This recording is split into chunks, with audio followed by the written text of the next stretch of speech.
इस 3 दिवसीय कार्यशाला कार्यक्रम के अवसर पर पूरे देश को अपना मार्गदर्शन देने के लिए प्रदेश की राजधानी लखनऊ में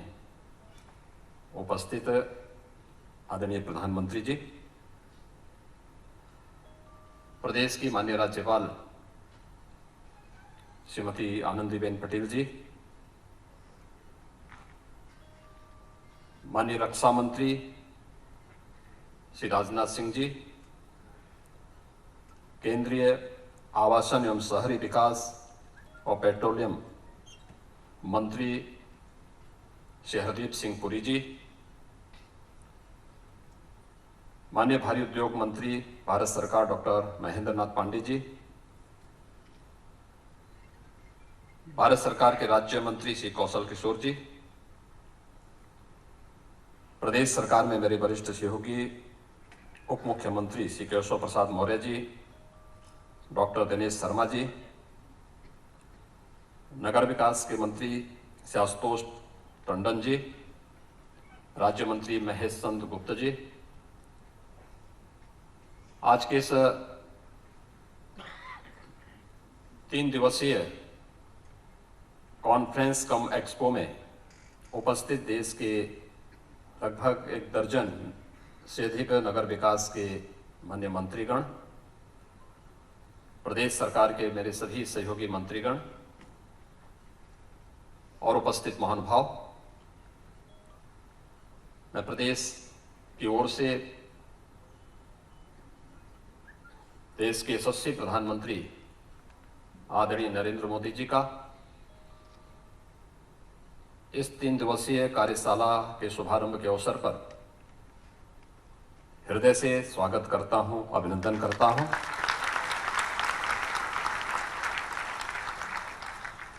मैं आभारी हूं आदरणीय प्रधानमंत्री जी का कि उन्होंने इस महत्वपूर्ण कार्यशाला के लिए उत्तर प्रदेश की राजधानी लखनऊ को चुना है, क्योंकि देश की सबसे बड़ी आबादी के राज्य उत्तर प्रदेश के लिए अर्बनाइजेशन कितना महत्वपूर्ण है,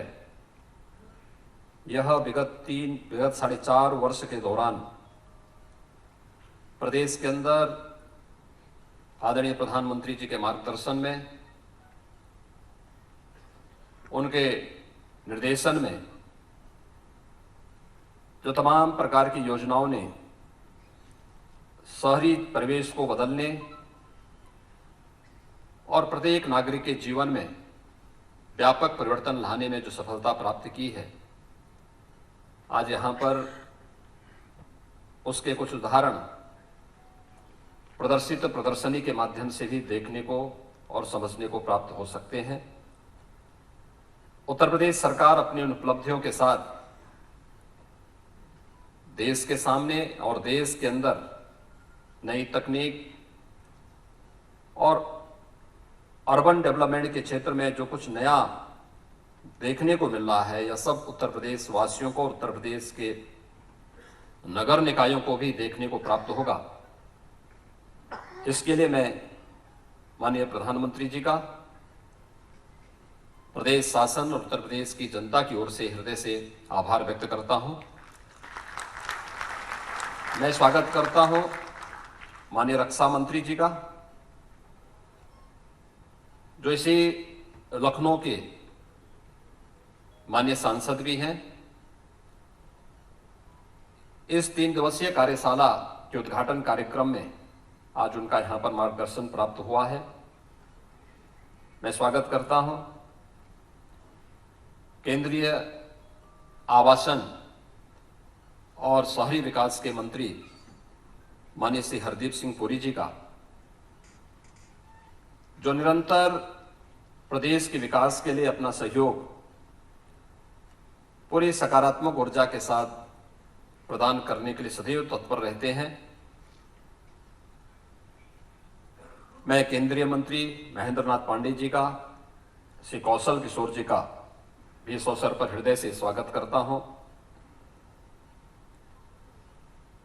देश के लगभग 1 दर्जन से अधिक राज्यों के नगर विकास के मंत्रीगण भी इस अवसर पर इस 3 दिवसीय कार्यशाला में यहाँ पर उपस्थित हुए हैं। उन सब का भी मैं प्रदेश सरकार की ओर से हृदय से स्वागत करता हूं। मुझे इस अवसर पर बताते हुए प्रसन्नता की अनुभूति हो रही है कि उत्तर प्रदेश ने विगत 4.5 वर्ष के दौरान अर्बनाइजेशन में कुछ नई उपलब्धियां हासिल की और खासतौर पर एक लंबे समय से जो मांग हो रही थी कि 25,000 की आबादी की जो बड़ी ग्राम पंचायतें हैं इनको नगर निकाय के रूप में मान्यता प्राप्त हो, शहरी क्षेत्र के नगरीय क्षेत्र के दायरे को विस्तार दिया जाए। 2017 के पहले उत्तर प्रदेश के अंदर कुल 654 नगर निकाय थे, आज इनकी संख्या बढ़कर के 734 हुई है और इन 734 नगर निकाय के माध्यम से प्रदेश की एक बड़ी आबादी को हम लोग बुनियादी सुविधाएं उपलब्ध करवाने का कार्य कर रहे हैं। स्वच्छ भारत मिशन इस देश के अंदर न केवल नारी गरिमा के लिए बल्कि प्रत्येक नागरिक के जीवन में स्वस्थ भारत की परिकल्पना को साकार करने में भी मील का पत्थर साबित हुआ है। आदरणीय प्रधानमंत्री जी ने 2 अक्टूबर 2014 को स्वच्छ भारत मिशन की घोषणा की थी और उस मिशन में सबसे बड़ी बाधा के रूप में उत्तर प्रदेश को देखा जाता था। 2017 के बाद उत्तर प्रदेश के अंदर ग्रामीण और शहरी क्षेत्र में 2,61,00,000 से अधिक व्यक्तिगत शौचालयों का निर्माण हुआ और मुझे बताते हुए प्रसन्नता है कि नगरीय क्षेत्र इस दिशा में उत्तर प्रदेश के अंदर हमारे 652 जो नगर निकाय हैं ये पहले ही ODF हो गए थे, जिनमें से 595 ODF प्लस के लक्ष्य को भी प्राप्त कर चुके हैं और 30 नगर निकाय ODF प्लस प्लस के लक्ष्य को प्राप्त करने में जिन्हें सफलता प्राप्त हुई है। आजादी के बाद एक सपना था आवास का, हर गरीब के पास अपना आवास हो, आवास के नाम पर टोकन मनी नहीं बल्कि उसको पूर्ण आवास प्राप्त हो। यह सपना आजादी के बाद 2014 में साकार होता हुआ दिखाई दिया और मुझे बताते हुए प्रसन्नता है कि उत्तर प्रदेश ने ग्रामीण और शहरी क्षेत्र में अब तक 42 लाख से अधिक परिवारों को एक आवास उपलब्ध करवाया है और उत्तर प्रदेश के अंदर अगर शहरी क्षेत्र में हम देखेंगे तो 17 लाख से अधिक लोगों को ये आवास हम उपलब्ध करवा चुके हैं, जिनमें 9 लाख आवास बनकर के तैयार हुए हैं। आदरणीय प्रधानमंत्री जी के कर कमलों से आज 75,000 आवासों में गृह प्रवेश का कार्यक्रम भी कुछ ही देर में प्रारंभ होगा। हाउसिंग कंस्ट्रक्शन को एक नई दिशा देने वाली लाइट हाउस परियोजना कि जो 6 परियोजनाएं देश के अंदर प्रारंभ हुई हैं, उनमें से एक प्रदेश की राजधानी लखनऊ में है और जिस तेजी के साथ ये प्रोजेक्ट तैयार हुआ उसमें से ज्यादातर आवास आवंटित भी हो चुके हैं और आपके द्वारा जैसे उद्घाटन के कार्यक्रम को आगे बढ़ाएंगे तो उसमें बहुत सारे लोगों को उस आवास में रहने की सुविधा प्राप्त होगी। नई तकनीक के साथ कम समय में और सस्ते आवास उपलब्ध करवाने की परियोजना उत्तर प्रदेश के अंदर आज साकार होते हुए दिखाई दे रही है। महोदय, मुझे बताते हुए प्रसन्नता है कि अमृत योजना के अंतर्गत उत्तर प्रदेश के 60 नगर निकाय के अंदर 11,421 करोड़ रुपए की लागत की पेयजल की, सीवरेज की, ग्रीन बेल्ट को डेवलप करने की और पार्क के निर्माण की परियोजनाएं अब तक पूरी हो चुकी हैं। एक बड़ी आबादी को इन सभी बुनियादी सुविधाओं से आच्छादित करने इन सभी योजनाओं के माध्यम से हमें सफलता प्राप्त हुई। तो स्मार्ट सिटी मिशन के अंतर्गत प्रदेश के सभी 17 नगर निगमों को, जिसमें 10 आपके अनुकंपा से उत्तर प्रदेश के शहर स्मार्ट सिटी मिशन के अंतर्गत चयन हुए थे और 7 जो नगर निगम बचे थे इन्हें उत्तर प्रदेश सरकार ने कन्वर्जेंस के माध्यम से स्मार्ट सिटी की तर्ज पर विकसित करने का निर्णय लिया और अभी 17 के 17 नगर निगमों में स्मार्ट सिटी मिशन का एक कार्यक्रम उत्तर प्रदेश के अंदर तेजी के साथ कार्य करते हुए दिखाई दे रहे हैं। महोदय, पूरे देश, पूरी दुनिया ने इस सदी की सबसे बड़ी महामारी कोरोना के दौरान आपके नेतृत्व, आपके मार्गदर्शन और आपके सानिध्य को बहुत नजदीक से महसूस किया है। कोरोना प्रबंधन में WHO और दुनिया की उन तमाम संस्थाओं ने आपके नेतृत्व की और आपके मार्गदर्शन की भूरी भूरी प्रशंसा की है। और मुझे बताते हुए प्रसन्नता है जब उत्तर प्रदेश में आज इस कॉन्फ्रेंस के उद्घाटन कार्यक्रम के लिए आपका अमूल्य समय प्राप्त हुआ है। उत्तर प्रदेश 11 करोड़ डोज उत्तर प्रदेश के नागरिकों को कोविड वैक्सीन के अब तक देने में सफलता प्राप्त हुई है।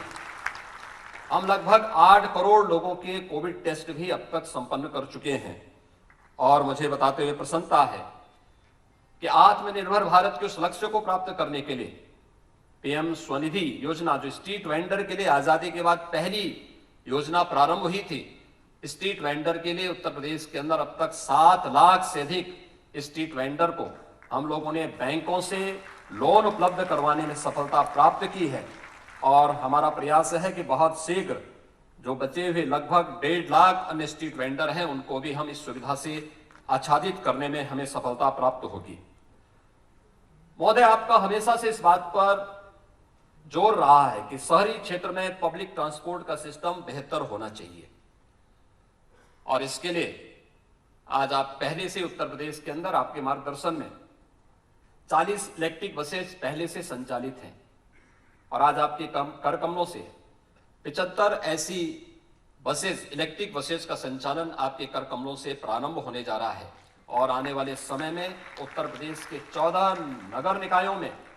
700 बसेस के संचालन की कार्रवाई भी हम लोगों की प्रक्रिया के अधीन है। उसको हम बहुत शीघ्र प्रदेश के अंदर, आज से जो प्रक्रिया आपके कर कमलों से प्रारंभ होगा, उसको बहुत शीघ्र यहां पर लागू करेंगे। साथ ही साथ मेट्रो के लिए, जो पब्लिक ट्रांसपोर्ट का एक बेहतरीन माध्यम है, 2017 के पहले उत्तर प्रदेश का एक भी नगर निकाय मेट्रो से नहीं जुड़ा हुआ था। आज उत्तर प्रदेश के 4 नगर निगम, लखनऊ, गाजियाबाद, नोएडा और ग्रेटर नोएडा में मेट्रो का सफलतापूर्वक संचालन हो रहा है। कानपुर में नवंबर के अंत तक मेट्रो का संचालन हो जाएगा। आगरा में मेट्रो का कार्य युद्ध स्तर पर चल रहा है। और साथ ही साथ अगर हम देखें तो रीजनल रैपिड ट्रांजिट सिस्टम यानी रैपिड रेल दिल्ली, गाजियाबाद, मेरठ, इस पर युद्ध स्तर पर कार्य चल रहा है। प्रदेश के अंदर छोटे नगर निकायों के बारे में भी उन्हें बुनियादी सुविधाओं से आच्छादित किया जा सके, इसके लिए राज्य सरकार ने पंडित दीनदयाल उपाध्याय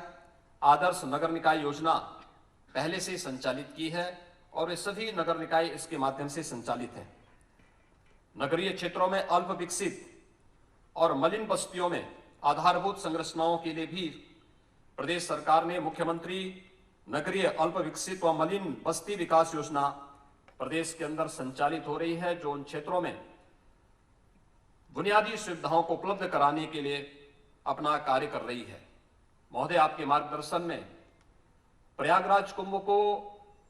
देश ने और दुनिया ने देखा है। कुंभ स्वच्छता का,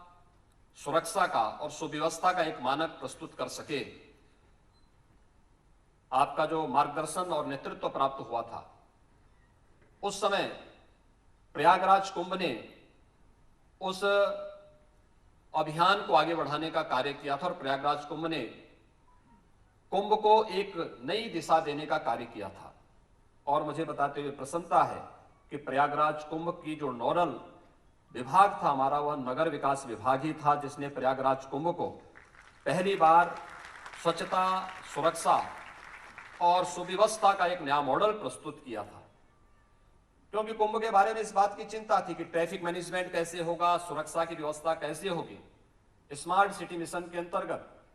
प्रयागराज के अंदर जिस integrated command and control centre का उद्घाटन आपने किया था,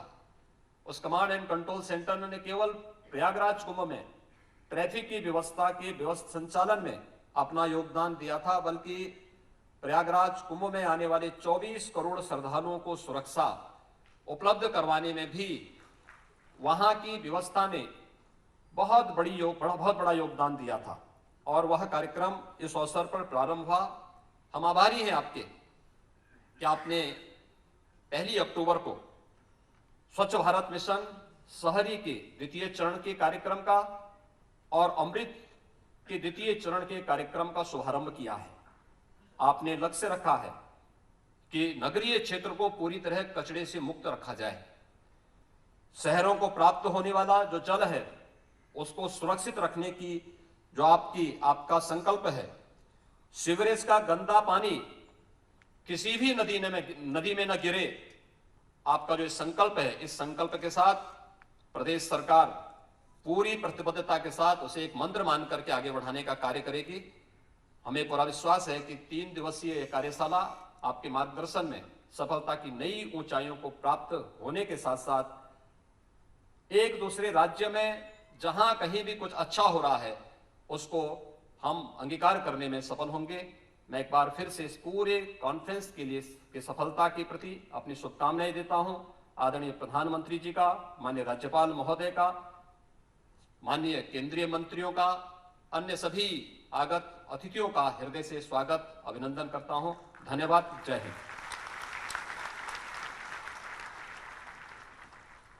धन्यवाद माननीय मुख्यमंत्री जी। हर्ष का विषय है